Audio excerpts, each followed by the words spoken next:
protección, eterna habitación, mi escudo, mi completa salvación,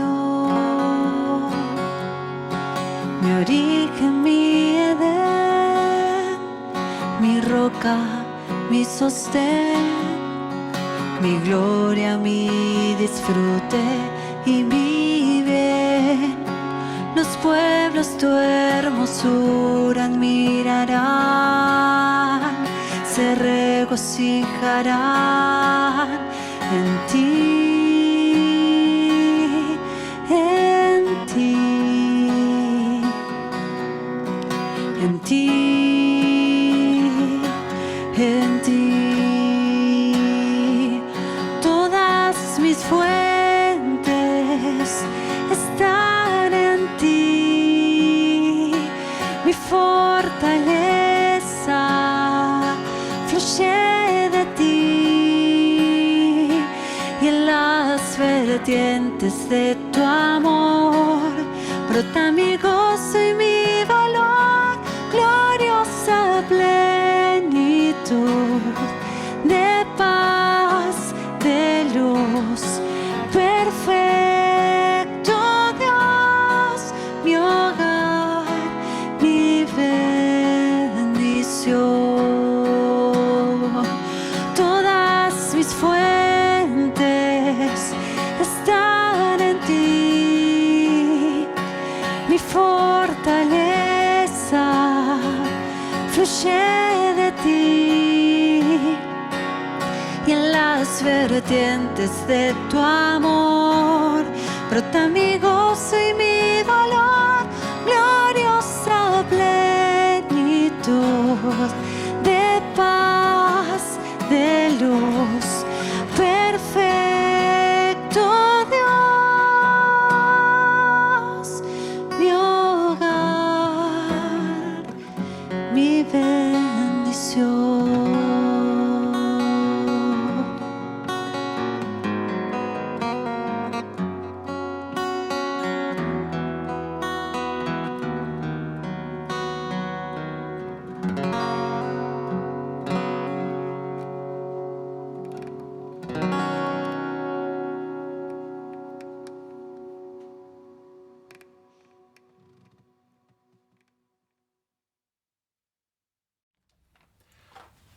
¿Cómo están? Es un gusto volver a encontrarnos para ver la palabra de Dios.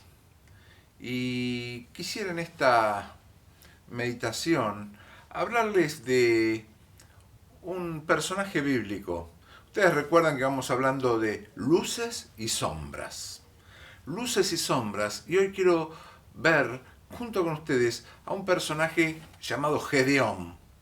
Gedeón, no se habla mucho de él en la palabra de Dios, pero en el libro de Jueces tenemos un resumen al principio vamos a leer unos cuantos versículos para que ustedes vayan conociendo cómo es la historia de Gedeón.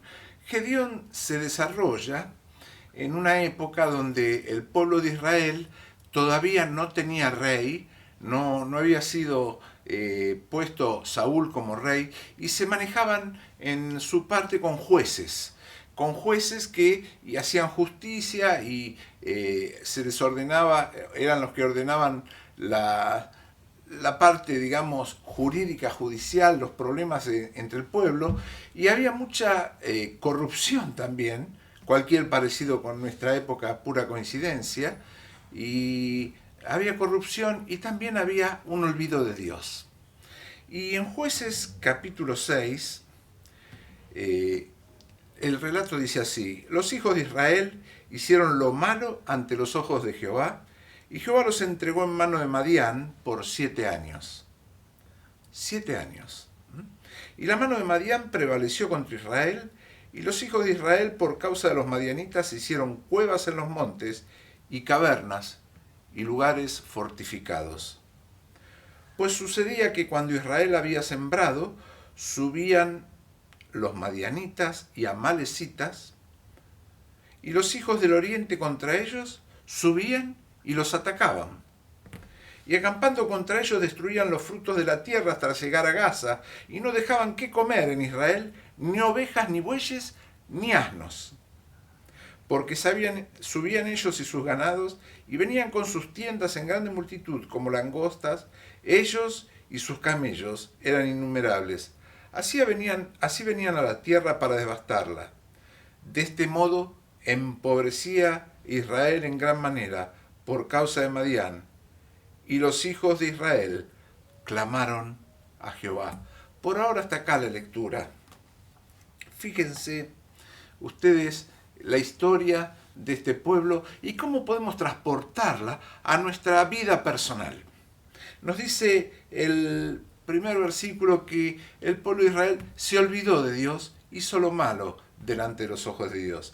Habían tenido la salida de Egipto con Moisés, tenían todos los reglamentos, todo lo que Dios les había dado, lo que debían guardar, lo que no debían tomar, lo que debían hacer, la esperanza de confiar en Dios en su andar diario. Pero el pueblo, ¿qué hizo?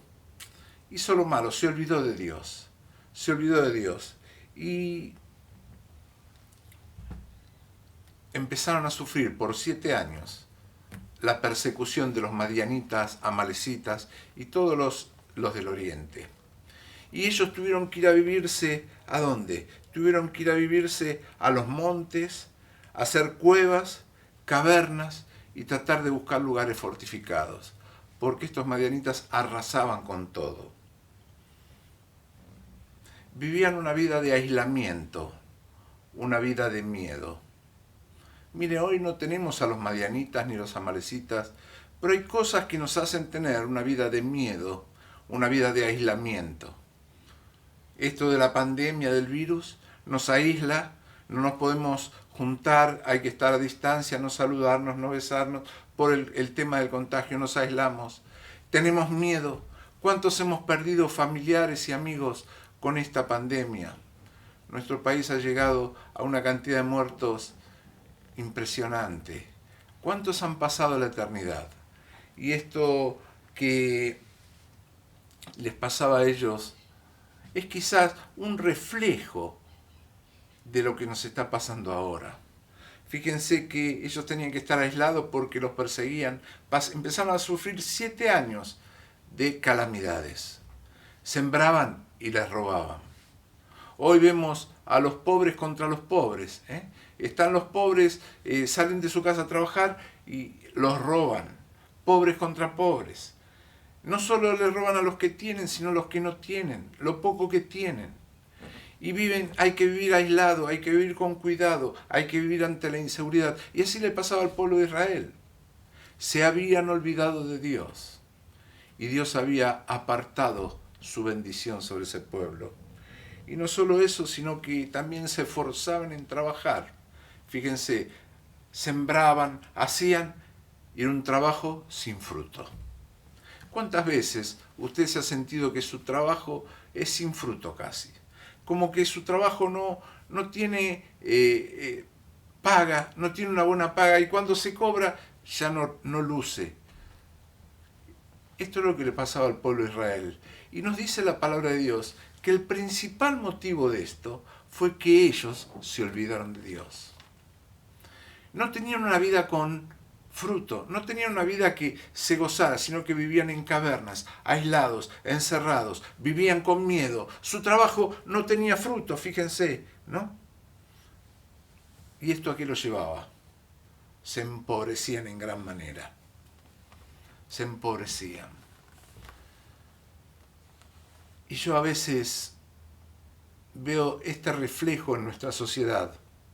Una sociedad que quizá puede mostrar grandes cosas, pero pobre mental, pobre espiritual, aferrándose a las cosas de este mundo y no dándose cuenta de la eternidad. Los israelitas se empobrecían, estaban cada día más pobres, pero el principio de este problema era que se habían olvidado de lo que Dios decía. Y muchas veces en nuestras vidas pasa algo similar. Usted y yo nos olvidamos de las promesas de Dios. luces y sombras. A veces tenemos mucha fe. A veces tenemos una fe que sobrepasa cualquier problema. Y a veces algo pequeñito nos tira.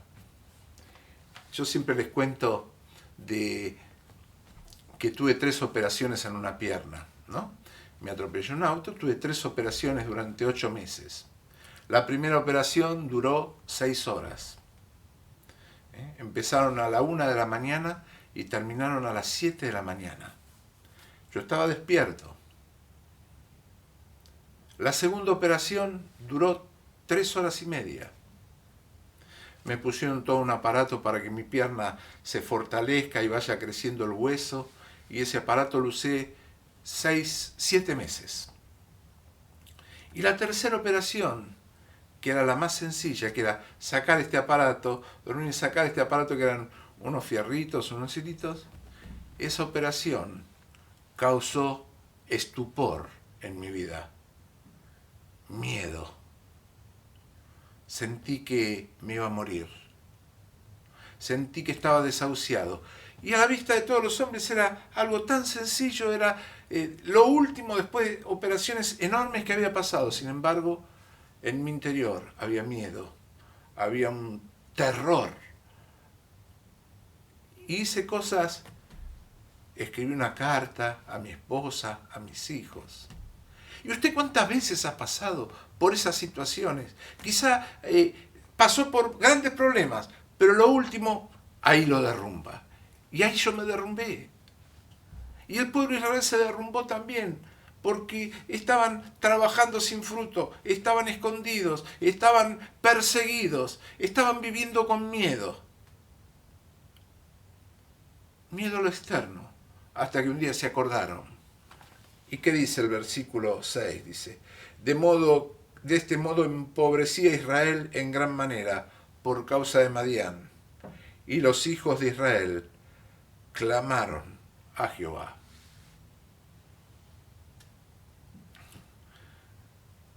Luces y sombras. Primero las sombras se olvidaron de Dios y después empezó a hacerse la luz. Clamaron a Dios. ¿Y Dios qué dice? Dios los escuchó. Dios los escuchó como quiere escucharlo usted hoy. Como quiere escuchar tu clamor, tu miedo, que le entregues el miedo. Aquellas cosas que te aferras. Aquellas cosas que son problemáticas en tu vida. Aquellas cosas que causan quizás el temor a lo que vendrá. Quiere que le entregues tu salud, tu familia. Quiere que le entregues a Él para que Él se encargue. Y saben que en este mismo relato, en este mismo capítulo, Dios dice que busca un hombre para liberar a Israel. Y dice, cuando los hijos de Israel clamaron a Jehová a causa de los madianitas, Jehová envió a los hijos de Israel un varón profeta, el cual les dijo, así ha dicho Jehová, yo os hice salir de Egipto, y os saqué de la casa de servidumbre. Los libré de la mano de los egipcios y de mano de todos los que los afligieron, a los cuales eché de delante de vosotros, y os di su tierra. Y os dije, yo soy Jehová vuestro Dios, no temáis a los dioses de los amorreos en cuya tierra habitáis, pero no habéis obedecido mi voz. Dios les da un reto. Les dice, yo hice todo esto por ustedes. Montones de cosas, los saqué de Egipto, los libré del Mar Rojo, los libré de los amalecitas, los libré de la gente que los atacaba, les di una tierra para vivir, pero ustedes se olvidaron de mí. Jeremías, en una de sus predicas, dice la palabra de Dios y dice, me dejaron a mí, dice Dios, fuente de agua viva, y cavaron para sí cisternas rotas que no contienen agua. Dejaron a Dios la fuente de agua viva y trataron de hacer tanques de agua que estaban rajados y se filtraba. Y a veces en nuestra vida hacemos lo mismo. Dejamos la fuente de agua viva para tratar de calmar nuestra sed con cosas que este mundo ofrece, que no las calma. Temporariamente, pero después vuelve. Y estos se habían olvidado de Dios. Y Dios les dice, no habéis obedecido mi voz. Y un ángel del Señor se le aparece a Gedeón. Y Gedeón lo encuentra trabajando a Gedeón. Y esto nos habla de que cuando Dios llama a alguien, llama a gente que trabaja, gente que está ocupada. Y le dice que Gedeón era un hombre esforzado y valiente. Dice el versículo 11, Jueces 6, 11, dice, y vino el ángel de Jehová y se sentó debajo de la encina que está en Ofra, la cual era de Joás Abieserita. Y su hijo Gedeón estaba sacudiendo el trigo en el lagar para esconderlo de los madianitas. Fíjense ustedes, estaba Gedeón trabajando, sacudiendo trigo, limpiando el trigo, para esconderlo de que no se lo roben. Y Dios llama a este hombre trabajador. ¿Estás vos trabajando en las cosas de Dios? ¿Estás ocupado en las cosas de Dios? ¿O solo nos ocupamos de las cosas materiales? Gedeón estaba trabajando para cubrir esa comida para que no se la lleven los ladrones, no se la lleven aquellos saboteadores, aquellos saqueadores. Y Jehová estaba viéndolo a Gedeón y dice, Dios está contigo, varón esforzado y valiente. Cuando Gedeón estaba haciendo esto, ni se imaginaba que Dios lo estaba viendo. Como usted y yo no nos imaginamos que Dios nos está viendo ahora. Que Dios está viendo el esfuerzo que usted está realizando, que vos estás realizando, por lograr una meta, un sueño. Dios está viendo el esfuerzo que cada uno de nosotros pone en mantener el vínculo de la familia, en mantener el sostén. Dios está viendo el esfuerzo que cada uno de nosotros hace, aunque usted y yo no nos demos cuenta. Y el Señor le dice, Jehová está contigo. En este día yo quiero decirte, Dios está contigo. Él te conoce. Jesús te amó de una forma tan especial que está pendiente de tu vida y quiere bendecirla, quiere estar presente en ella, si vos lo dejás. Y Gedeón le responde, Señor mío, si Jehová está con nosotros, ¿por qué nos ha sobrevenido todo esto? Luces y sombras. ¿Qué hace Gedeón? Dios le dice, esforzado, valiente. Y Gedeón lo primero que dice es, Señor, ¿por qué nos pasa esto? ¿Por qué me pasa esto? ¿Por qué nuestro pueblo está siendo asediado? ¿Por qué esto? ¿Por qué el otro? Y es lo que escuchamos a diario. ¿Por qué si Dios es bueno, permite esto? ¿Por qué si Dios está con nosotros, permite esta de la pandemia, este virus? ¿Por qué Dios? Y siempre echamos la culpa a Dios. Y Gedeón hace lo mismo. Empieza con una crítica a lo que Dios estaba permitiendo. Dice, Señor mío, si Jehová está con nosotros, ¿por qué nos ha sobrevenido todo esto? ¿Y dónde están sus maravillas que nuestros padres nos han contado? Nos sacó Jehová de Egipto, y ahora Jehová nos ha desamparado y nos ha entregado en mano de madianitas. Y mirándole Jehová le dijo, ve con esta tu fuerza y salvarás a Israel de la mano de los madianitas. ¿No te envío yo?, le dice el Señor. Entonces Gedeón, de vuelta, fíjense lo que responde. Señor mío, ¿con qué salvaré yo a Israel? He aquí que mi familia es pobre en Manasés y yo el menor en la casa de mi padre. Las excusas. Las excusas de Gedeón, las excusas tuyas, las excusas mías. Las excusas más conocidas de nuestra época son no sé, no puedo, no tengo. Nunca decimos no quiero, pero en realidad son excusas que para disimular el no quiero. No sé, no puedo, no tengo. Diga no quiero, Señor, no quiero hacer tu voluntad.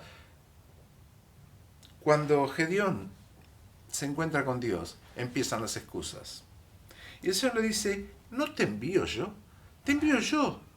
Yo soy Dios, yo tengo todo el poder. Y eso es lo que nosotros debemos aprender en este día. Es que Dios tiene todo el poder para hacer lo imposible posible. el poder para hacer la modificación que vos necesitas en tu vida y que no se puede hacer de otro modo que si Dios no pone su mano. Entonces le dice, ciertamente le dice Dios, yo estaré contigo y derrotarás a los madianitas como un solo hombre. Y Gedeón responde, yo te ruego que si he hallado gracia delante de ti, me des señal de que tú has hablado conmigo. Te ruego que no te vayas de aquí hasta que vuelva a ti y saque mi ofrenda, la ponga delante de ti. Y Jehová respondió, yo esperaré hasta que vuelvas. ¿Qué hace Gedeón? Se da cuenta de su error. Dios le dice, yo te envío. Y dice, Señor, quiero ofrendarte a ti.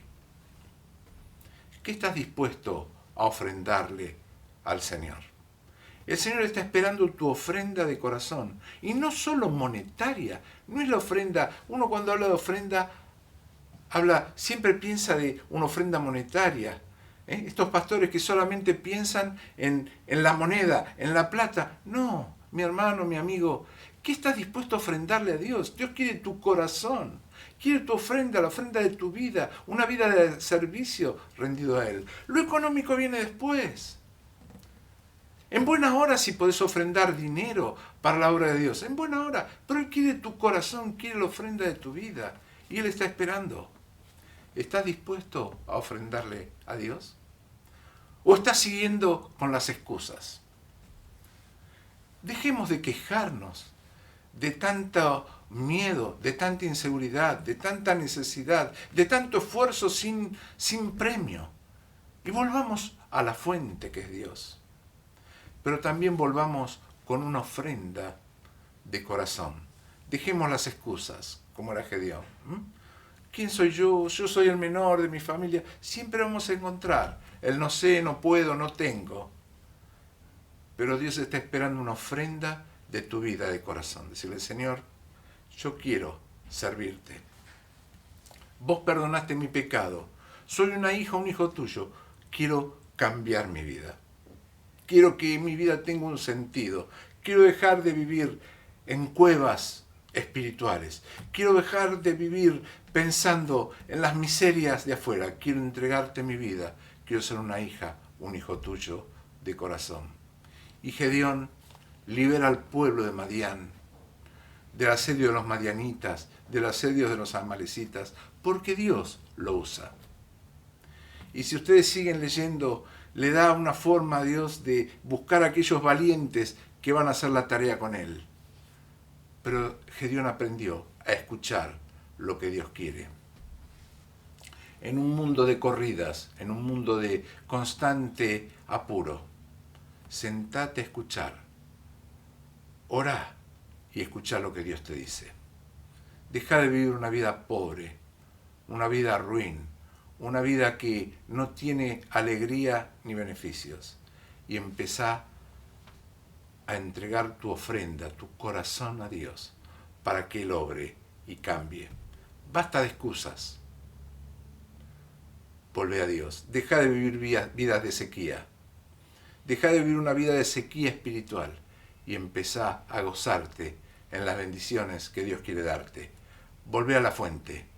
El Señor es la fuente de agua viva y deja de buscar fuentes en otro lado. Él es el único que puede darnos la verdadera paz, la verdadera calma, calmar nuestra sed, darnos una vida con propósito, tomados de su mano. Que el Señor nos bendiga.